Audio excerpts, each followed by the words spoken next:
And Santa does the rooftop hop.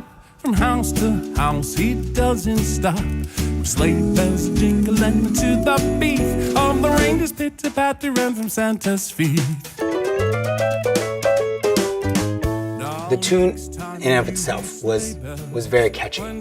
So just to be able to listen to it and to enjoy it was one aspect of what was really appealing about it. It was uplifting, it made me want to move, it had wonderful imagery, and the creative and choreographic process happened immediately. So I started to picture, anything from a 3-year-old child to a 10-year-old child really enjoying this and being able to feel inclusive, being able to do it with friends, being able to do it with their family at holiday times. When creating that kind of a dance, I think you need to be able to let it go. Just let things go and have fun and jiggle like Santa would, or jump in the air and kind of get in touch with that inner child, which I think as adults we don't get in touch with as often as we should. But this kind of gives you the opportunity to kind of feel like a kid again, and so we wanted to really tap into that.